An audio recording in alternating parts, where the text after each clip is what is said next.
Assalamualaikum warahmatullahi wabarakatuh. Shalom, Om Swastiastu, Namo Buddhaya, salam kebajikan bagi kita semuanya. Kami dari kelompok 5 ingin mempresentasikan kelompok tentang konflik etnis antara suku Batak dan juga suku Flores yang terjadi di kota Batam. Perkenalkan, nama saya Jireh Bersombing. Saya Muhammad Sabdan Dika Siregar. Saya Bernardo Portes Tangkang. Saya Neme Jonathan. Saya Benediktus Tarigan. Oke, langsung saja masuk ke materi videonya.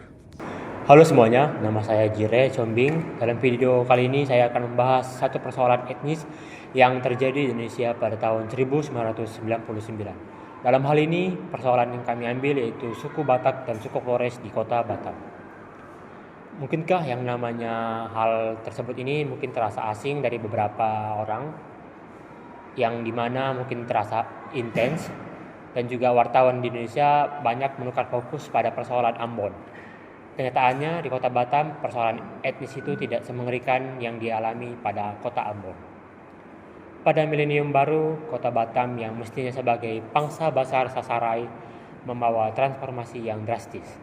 Dua etnis terbesar tersebut menghadapi tantangan baru dan kota Batam lalu terbakar.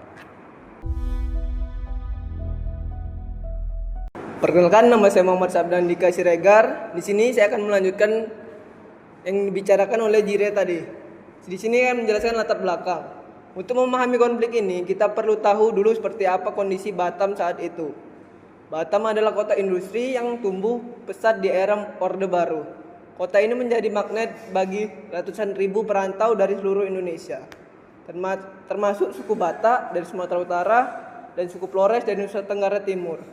Keduanya hadir dalam jumlah besar, sama-sama mencari kehidupan yang lebih baik di kota yang sama. Namun di balik pertumbuhan itu, persaingan ekonomi semakin ketat. Kawasan seperti Muka Kuning menjadi pusat bisnis kecil yang diperebutkan, mulai dari perdagangan jasa hingga bisnis, yaitu calo angkot. Siapa yang menguasai kawasan itu, menguasai sumber penghasilan. Dan ketika Orde Baru runtuh pada 1998, ketegangan sosial di seluruh Indonesia meledak. Konflik dan pecah di mana-mana. Di Ambon, Kalimantan, dan termasuk Batam. Kota ini mulai mendidih. Perkenalkan, nama saya Fernando. Kali ini saya akan menjelaskan konflik yang selanjutnya. Akar masalahnya adalah perebutan lahan dan wilayah penghidupan, khususnya di kawasan Muka Kuning. Siapa yang menguasai kawasan ini? Dia yang punya penghasilan. Awalnya hanya perselisihan kecil antar individu. Senggolan di pasar, rebutan lahan, perkahlian kecil, hal-hal yang tidak pernah benar-benar diselesaikan dan terus menumpuk. Ketika identitas suku mulai diseret, masuk ke dalam pertikaian. Situasi ini berubah total. Yang tadinya konflik antara dua orang berubah menjadi konflik antara komunitas besar, dan bom waktu itu pun akhirnya meledak. Nama saya Neme Jonathan. Saya akan menjelaskan perjalanan dari Bernardo. Pertengahan tahun 1999, konflik ini akhirnya meledak menjadi kerusuhan besar antara komunitas suku Batak dan Flores di Batam. Ketegangan yang sebelumnya hanya terjadi dalam skala kecil berubah menjadi bentrokan terbuka antar kelompok.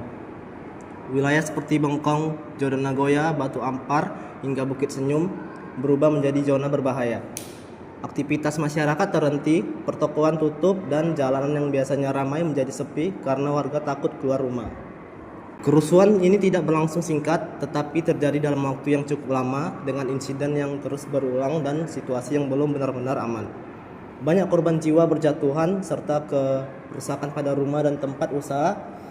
Perekonomian Batam pun terganggu dan banyak masyarakat kehilangan sumber penghasilan mereka.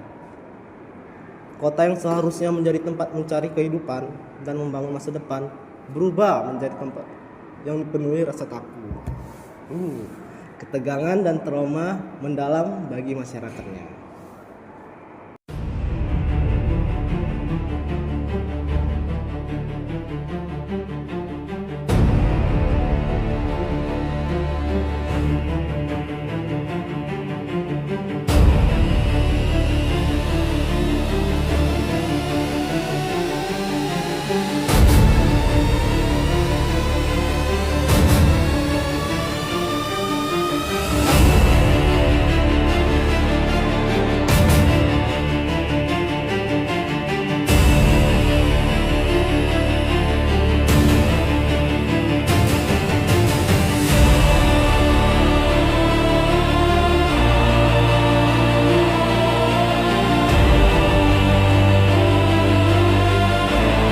Perkenalkan, nama saya Benedictus Tarigan. Saya akan melanjutkan presentasi dari teman saya Nehemia Jonathan.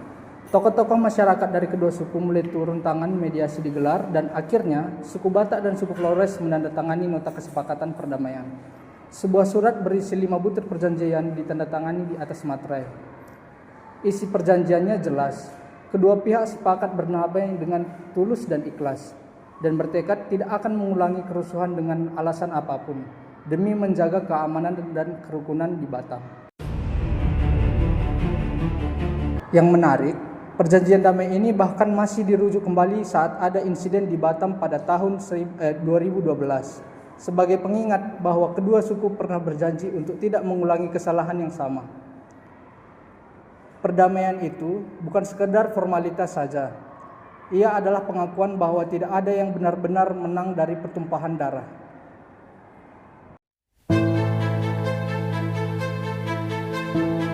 Dari kesimpulan peristiwa ini, kita belajar bahwa konflik etnis jarang murni tentang soal suku. Di baliknya, selalu ada perebutan antara sumber daya dan kesenjangan ekonomi. Identitas suku adalah sesuatu yang mulia, bukan senjata untuk membenci. Ketika identitas dijadikan alat permusuhan, yang hancur bukan hanya lawan, tetapi juga diri sendiri. Perdamaian tidak datang sendiri. Ia diperjuangkan oleh orang-orang yang mau duduk bersama dan memilih masa depan di atas dendam.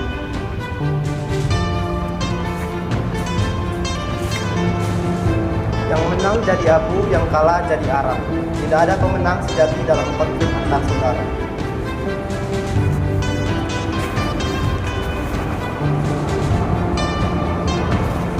Indonesia adalah rumah bersama, dan rumah hanya bisa berdiri jika semuanya penuh saling menjaga. Sekian presentasi dari kelompok 5. Apabila ada kesalahan kata dan juga pengucapan, kami mohon maaf dan terima kasih.